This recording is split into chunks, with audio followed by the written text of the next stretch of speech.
So welcome to Jumbo IS and welcome to our lecture series called Daily News in Shorts. In this lecture series, we cover a particular day's current affairs in a short span of time. Now, needless to say this, you have to revise this lecture just after watching it, because if you don't, then these current affairs would quickly skip your memory. Therefore, revision is very important. Now, you can revise these current affairs from the notes provided by us, and these notes shall be shared on our Telegram channel. The link to our Telegram channel is provided in the comment section just below this video. Alright then, let's begin today's discussion. But first, let's take a look at the list of topics that we shall cover today. So let's begin. So daily current affairs, 12th of January, it's Monday, and here is the topics list. So number one on this list is Bannerghatta National Park, which is in Bangalore. It has been controversial with respect to ecologically sensitive zoning. So we'll talk about this national park and the controversy surrounding it. Then topic number two is related to Greenland's mineral wealth. One of the reasons why Donald Trump is talking about occupying Greenland is because of its mineral wealth, especially rare earths. So we will talk about Greenland's mineral wealth. Then topic number three is related to weed threat to mustard. Now, mustard oilseed crop is very important for Indian agriculture, and it is currently facing yield losses because of weeds. Now, what type of weed is causing these yield losses? And basically, what are the solutions to this? Biotechnological solutions. We'll talk about this. Then fourth topic is related to MERCOSUR. MERCOSUR is basically a trade bloc in Latin America. Like we have European Union, we have ASEAN, NAFTA. Similarly, we have MERCOSUR for South America. So we'll talk about this.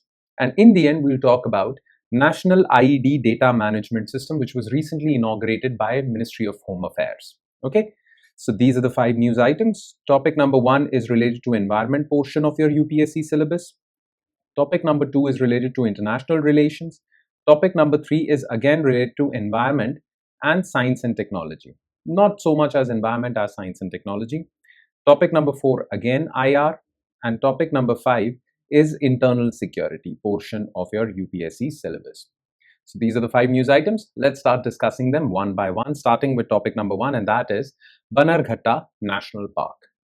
Now look, national parks, wildlife sanctuaries, all these biosphere reserves, these are collectively known as protected areas because we are protecting nature in these geographical regions, protecting wild flora, fauna, plant species, animal species. Now just outside these protected areas, well, human civilization exists. Okay, urban areas, rural areas, everything. These protected areas are created so that human interference cannot cause biodiversity losses in these areas. Okay.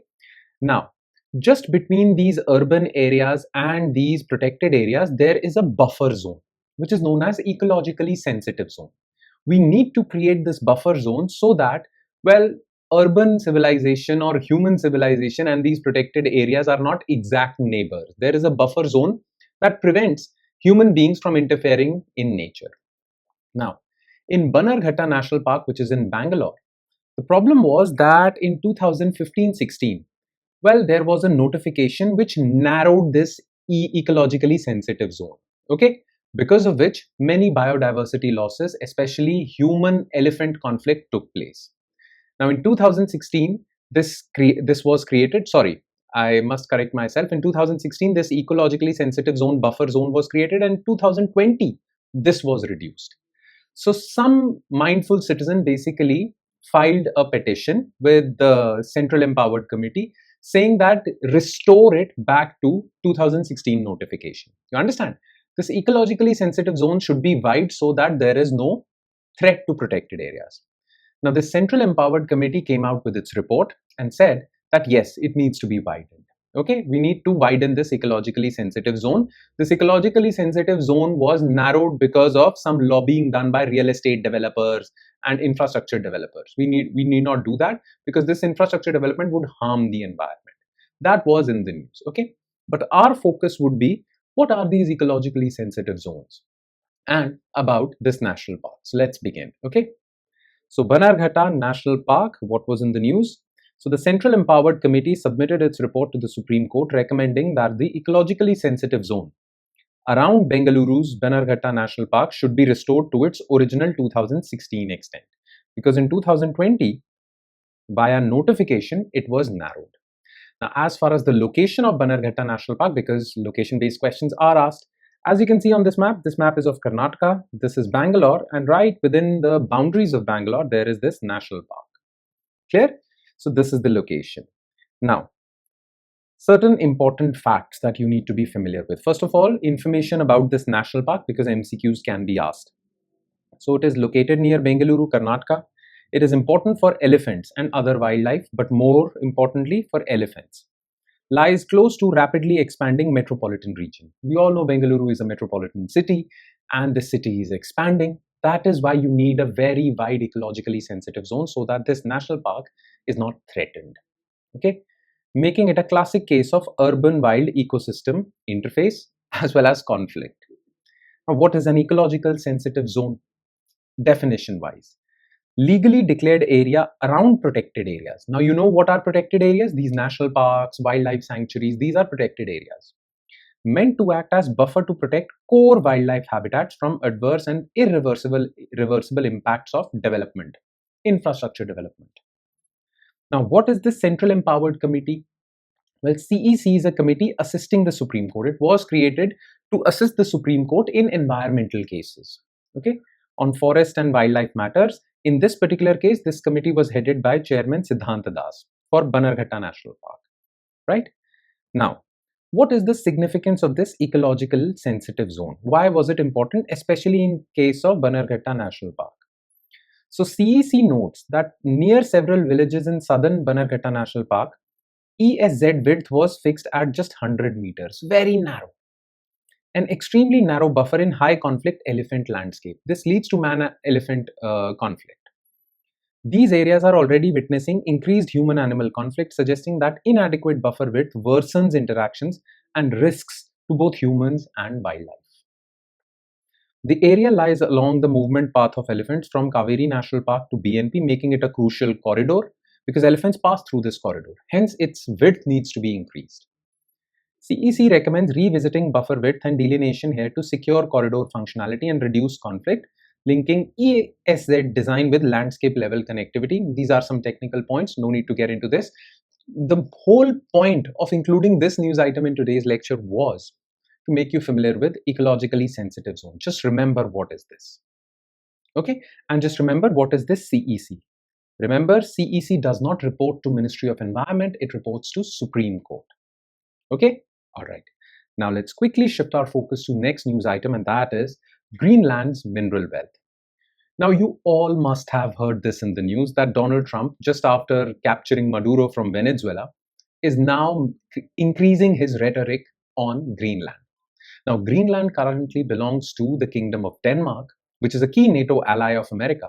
But Donald Trump and his members of his kitchen cabinet, well, they have said that even if military force is required to occupy Greenland, we will occupy Greenland because Greenland is important for national security of USA.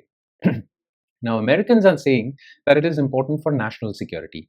There is another reason, and that is that Greenland has a lot of mineral wealth, especially rare earth elements buried deep within ice, under the ice. So Greenland is mostly covered with ice, but deep inside, or not inside, under this ice, well, there are a lot of minerals, especially rare earths. Now, currently, China has a monopoly over those rare earth elements, right? And USA doesn't like that. Therefore, USA wants to create its own supply of rare earth elements, which are crucial for development. And Greenland also has other minerals as well, some nuclear minerals like uranium and all. Now, people know that global warming is a reality. Some of these ice sheets would melt, and when they melt, well, these minerals would get exposed to the ground, and USA can capitalize on it, breaking the monopoly of China. So this is another reason, economic reason, for occupying Greenland. You understand it now? Now, this article basically focuses on the fact that yes, Greenland is very rich when it comes to mineral wealth. Absolutely true. But by occupying Greenland, USA won't be able to solve most of its problems with respect to mineral shortage, critical minerals shortage. China will still have a chokehold on critical mineral supply. Occupying Greenland won't solve all problems because there are 3 structural barriers to exploiting the mineral wealth of Greenland. 3 structural barriers. which even after occupation of Greenland won't solve the problem. Now, what are those three structural barriers? We'll talk about that. First, let's talk about Greenland and its mineral wealth. Okay, so let's begin. So Greenland's mineral wealth. By the way, Greenland is a lot. I mean, it's in the news quite frequently. Therefore, there are chances that they might ask a location-based, map-based MCQ with respect to Greenland. Therefore, familiarize yourself with Greenland's map. Greenland, very close to Iceland, lies in the Arctic region. Its capital is Nuuk, and it belongs to the Kingdom of Denmark, which is in the European continent. And it's very far away from Washington, but it's kind of a neighbor to Canada. All right. So as far as the location of Greenland is concerned, just be aware of it. Okay. This part is Atlantic Ocean. This part is Arctic Ocean. Okay. Now, what was in the news? So US President Donald Trump is again talking of taking over Greenland by force, by military force if necessary, sparking renewed curiosity about its famed mineral wealth underground. However, even if Trump were to take over Greenland, the US would not be able to catch up with China for many, many decades. Okay? Now, even after occupying this mineral wealth, you won't be able to catch up with China. China is far ahead as far as monopoly over critical minerals is concerned. Now, first let's talk about the critical minerals, Greenland minerals. So Greenland holds world's 8th largest rare earth minerals reserves as per US Geological Survey. Contains 23 of 34 classified rare earth elements. So there are 34 rare earth elements, 24 of them are in Greenland. Very significant. There are other resources as well, such as oil, gas, gold, nickel, cobalt, critical for superconductor chips, electric vehicles, green energy technology, and military technology. Now, most of this mineral wealth remains largely untapped despite interest. Why? Because most of it is buried inside the ice sheets, positioning it as a strategic alternative to China's rare earth element monopoly. That is why USA is interested, so much interested in Greenland. Okay. However, now this is the key point. There are 3 structural barriers that will prevent US extraction despite high global demand. Now let's talk about these 3 structural barriers one by one. Okay. Barrier number 1 is infrastructure. Okay. Extreme remoteness and Arctic harshness. It is very difficult to develop infrastructure over there. Most land is ice covered. Ice-free mineral zones lack railway networks, roads, because once you mine these minerals, you have to transport them also for processing. Ports, power grids, trained workforce. This is number 1. Then, development requires building everything from scratch. You need to build roads, airfields, energy, housing at enormous cost. The cost is very high. And I don't think any company, any private giant would be ready to bear this cost. Okay. For them, it is very simple. Buy it at cheap cost from China. So this is one problem. Then post-extraction challenges. Once you have extracted these minerals, now you have to process them. Then only it will become useful. China has a huge processing capacity. And even if you have developed processing capacity in Greenland, then you have to transport it to markets, which is again a challenge because of lack of roads, ports, airfields. Okay. So the cost is very high. Infra cost is very high for USA. I don't think USA even has the capacity to take this, bear this cost. And even if USA bears this cost, it'll take a lot of time, at least 1 or 2 decades. Okay. Then number 2 is environmental challenges. Okay. Fragile Arctic ecosystem. Mining risks accelerating ice sheet melt amid climate change. This is one problem. Mining will accelerate melting of ice. Then rare earth elements are often co-located with radioactive uranium. Now, if you are going to extract rare earth element, uranium might get dispersed and there can be a radioactive accident. Then even Greenland people won't be happy with this large-scale mining because this would destroy their environment. Okay, so you need to create a very delicate balance between environmental protection and economic development. This is a challenge everywhere. And then barrier number 3 is competition with China. China controls REE supply chain at lower costs. Volatile prices manipulated by flooding markets, undercutting new entrants. That is why, because China is able to sell these rare earth elements at such cheap cost that nobody can compete with China. Then there are higher barriers because to take these minerals out, you have to first spend a lot. And China doesn't have this problem. Okay. then even hypothetical US takeover wouldn't enable quick scaling to rival China. Due to long timelines, market dynamics, at least 1 or 2 decades are required. So these are the three structural barriers that would prevent USA from exploiting the mineral wealth of Greenland, even if it occupies it today. Okay, so that would be all. Now let's quickly shift our focus to third news item, and that is weed threat to mustard. Now look, India is one of the largest importer of uh, edible oils. Okay, and the reason for that is, and we all know that edible oils are used in all processed foods, biscuits, chips, everywhere. Now, India has this huge import dependency on edible oils. That is why India wants to be self-reliant in terms of edible oils. For that, India needs to incentivize its farmers to grow more and more oilseed crops.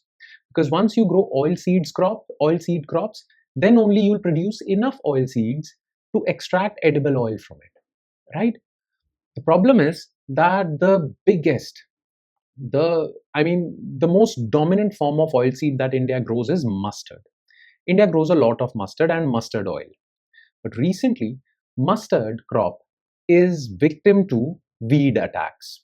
Okay, these low-lying plants that suck all the nutrients, they are parasitic in nature and they destroy or leads to yield losses. And many farmers are suffering from yield losses. Now, if mustard crop suffers from this problem for 1 or 2 more years, then farmers would be discouraged to grow this crop again. And India's dream of becoming self-reliant in terms of edible oils would be a dream only. Therefore, we need to find a solution to this problem faced by mustard crop very quickly. Okay, so let's talk about this problem. Let's talk about mustard and what are the proposed solutions to this problem. Let's quickly talk about this. Okay, so weed threat to mustard. So mustard faces a rising threat from the parasitic weed, this is the name of the weed, causing sharp yield declines in key growing states and threatening India's edible oil self-reliance goals. India has a huge import bill. India spends a lot of money importing edible oils. We want to become self-reliant. We won't be able to become self-reliant if our superstar edible oil crop, mustard, suffers. Okay, now about mustard crop. So India's largest indigenous edible oil crop is mustard. 9 million hectares of arable land in India is used to grow mustard. Most of this land is in Rajasthan, UP, MP, Haryana, Bengal. So these states grow mustard a lot. Okay, production is this. Domestic edible oil production is this. Okay, so these are some few advantages of mustard crop. Okay, it requires little irrigation as compared to wheat. Sorry.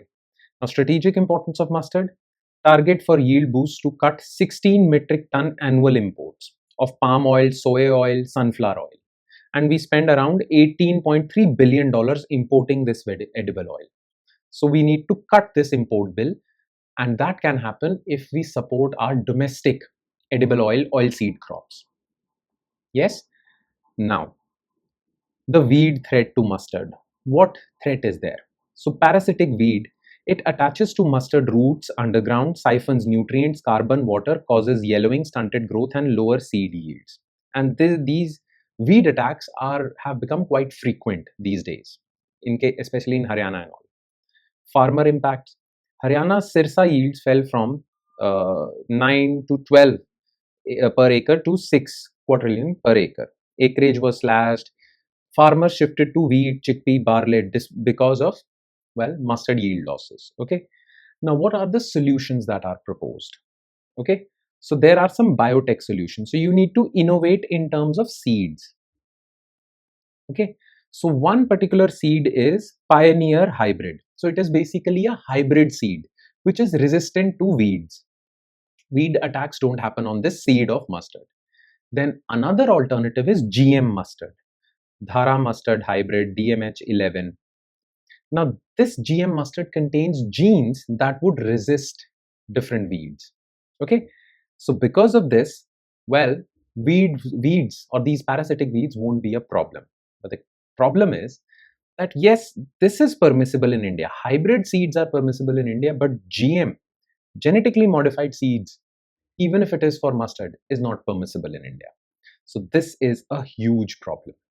Okay, so this solution, well, you can't apply this solution, but this solution you can apply. Nonetheless, theoretically, these are the two solutions that are available. All right. And now let's quickly shift our focus to next news item, and that is MERCOSUR. Okay. Now here's the thing. Listen to me carefully. Well, there are regional trade blocks, free trade blocks in the world. For example, there is European Union. For Southeast Asian countries, there is ASEAN. For North America, Canada, USA, Mexico, there is NAFTA. And for South American countries, there is MERCOSUR. Now, recently, European Union announced that they will have a free trade agreement with MERCOSUR countries. Okay.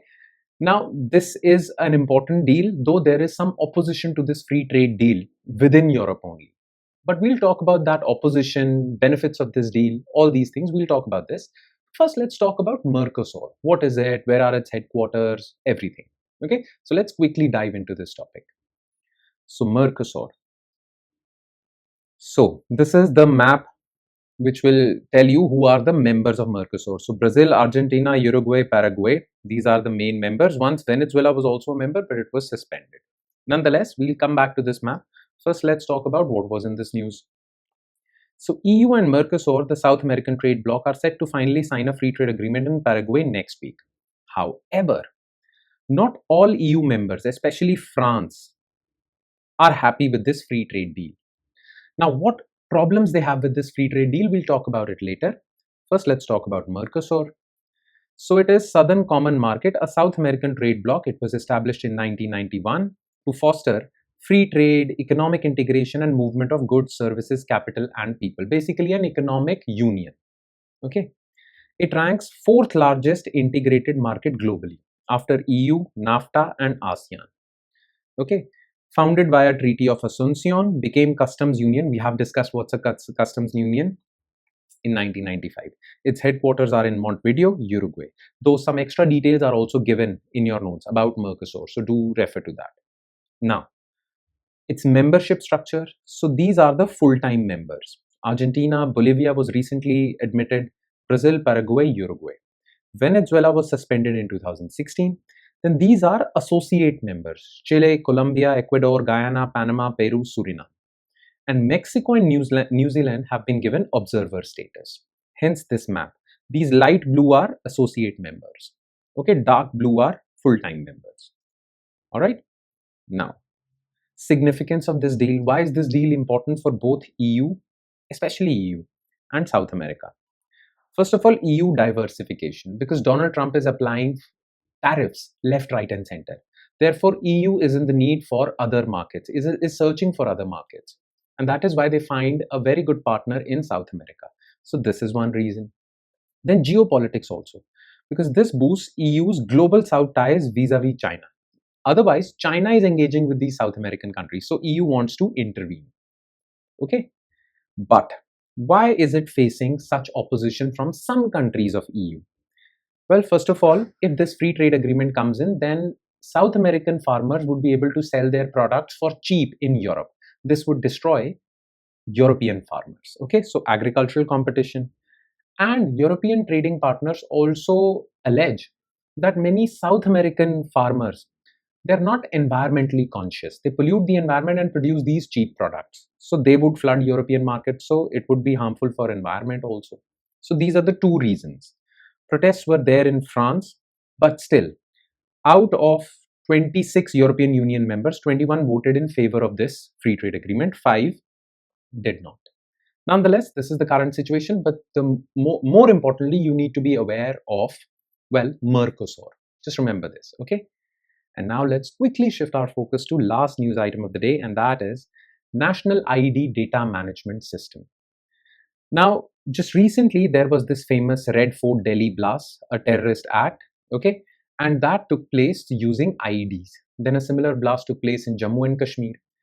Now, Government of India wants to track all these IED blasts so that it helps in preventing future IED blasts, as well as allow new recruits to these investigative agencies to study IED blasts, okay? Plus track all IED blasts, to do investigation, forensic investigation. For that, you need a unified portal, which is AI enabled.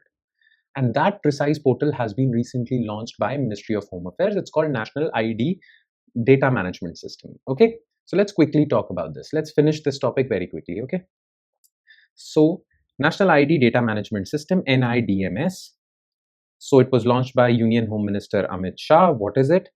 An AI-powered digital platform launched on January 9 by Union Home Minister Amit Shah to centralize data on all bomb blasts and IED incidents since 1999. So since 1999, all recorded blasts using IED would be stored in this database. It was developed by National Security Guard, NSG's National Bomb Data Center, Manesar, Haryana. It is a comprehensive database. It is AI and machine learning enabled, and this would be linked to government's other database like Crime and Criminal Tracking Network System, CCTNS, and many other databases. Okay, so that it basically helps in investigation and all. Okay, now benefits: enhances counter-terror investigations, pattern analysis, interagency coordination, because many law enforcement agencies would be given access to this data, like police, CAPF, NIA, ATS, anti-terrorist squads. Systematic collection of data. It will support post-blast investigation, and it will boost real-time intelligence sharing so that more evidence could be collected quickly. Okay, now in your notes, I have given some extra information with respect to NSG. You will find this table. So do read this table. It is NSG. It is about National Security Guard, NSG commandos. So do read this information. Do remember this information as well. And that would be all. With that, we conclude today's session. So thank you so much for watching, everyone. And I'm sure it has added value to your preparation. But it will add more value if you are number one, consistent and regular with this lecture series. And number two, you revise this lecture from the notes provided by us on our Telegram channel. So in the hope that you will do that, I shall take your leave with the promise of seeing you again with another set of news items. Thank you, everyone.